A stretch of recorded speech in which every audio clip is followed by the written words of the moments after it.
Underneath the newfangled cortex, the brainstem, the limbic system, and the basal ganglia date back to the mastodons, the dinosaurs, and the first amphibians.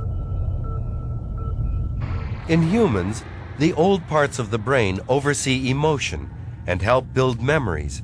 They control heart rate and breathing. They also form intimate connections with the new brain, the cortex. Though less than a quarter-inch thick, the cortex is the brain's crowning glory.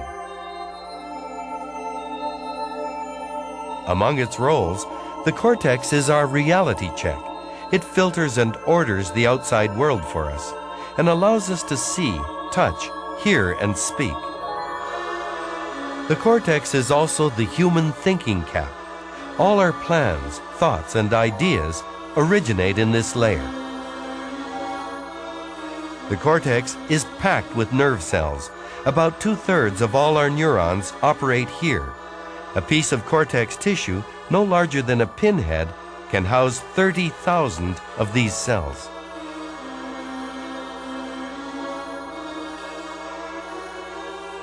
Each neuron has a job: to communicate with other neurons. The brain works by forming networks among these cells.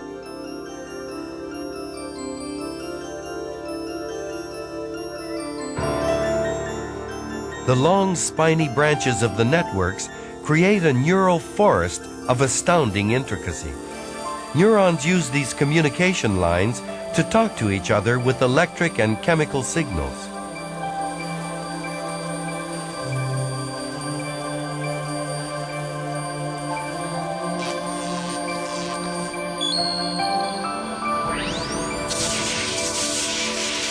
Here under microscope are two neurons linking up. Though it may look like they fuse together, neurons don't actually touch each other. A closer look reveals that a tiny gap called the synapse separates their branches. This is where a message passes from one neuron to the next.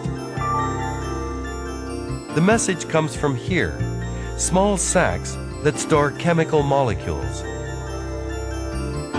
When stimulated, these sacs release their molecules which cross the cell membrane into the synaptic gap.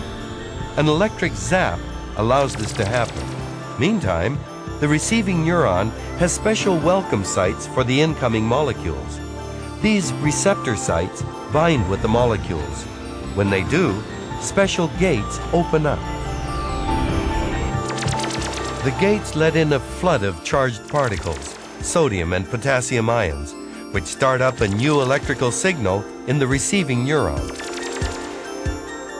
This simple chain of events, an electrical zap followed by chemical changes, followed by another electrical zap, is the basis of all brain activity. It's how neurons speak to each other. Here, then, is the key to the brain's complexity. There are 100 billion neurons in the brain. Each neuron, like a bit player in a grand production, processes its information, then hooks up with as many as 50,000 other neurons to send and receive messages. 100 billion neurons times 50,000 connections.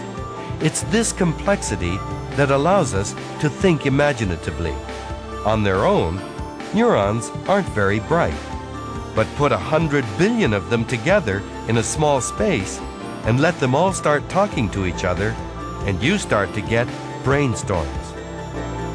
The trillions of neural networks, like an improvisational orchestra, create new ideas and connect different thoughts in a whimsical and sometimes inspired fashion.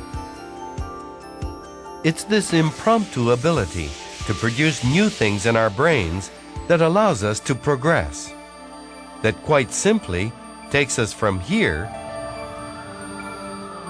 to here.